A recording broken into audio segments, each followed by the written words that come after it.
all had them, you know. It doesn't matter who you are, or what you claim to be.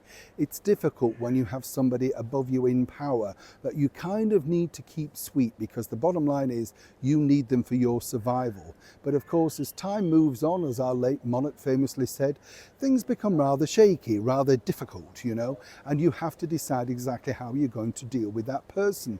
And this is now the major problem for Meghan Markle.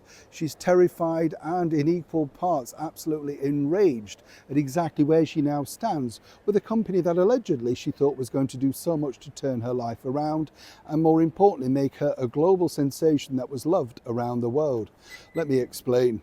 Hi, good to see you. You all right today? Thank you so much as ever for your time.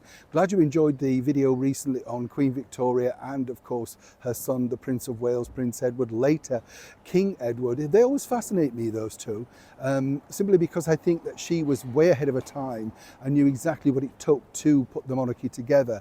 I think a little bit like the late Queen Mother, Queen Elizabeth, you know.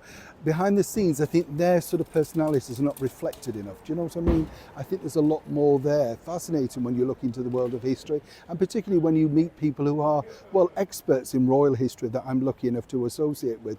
Wonderful stories. Got many more coming your way, so welcome one and all brand new subscribers.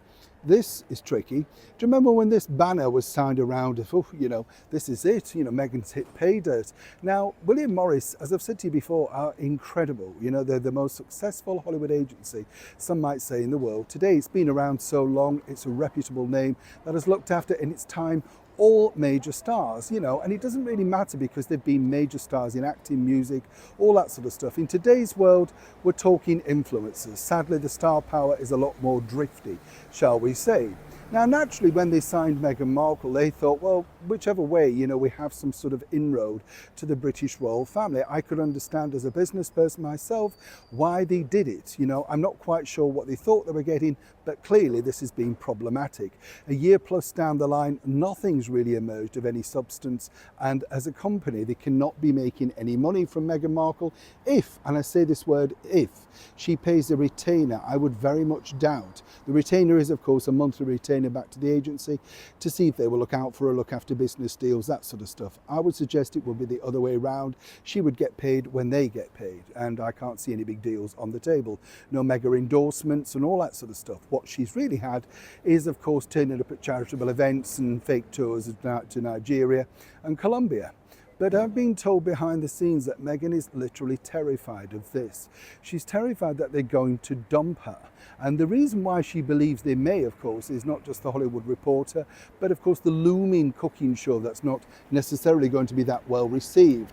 And given the fact that a year and a half down the line, those best laid plans, the 7 projects that she spoke about on the red carpet, which of course she and her husband apparently are delighted to be part of, well, none of those are really coming to fruition.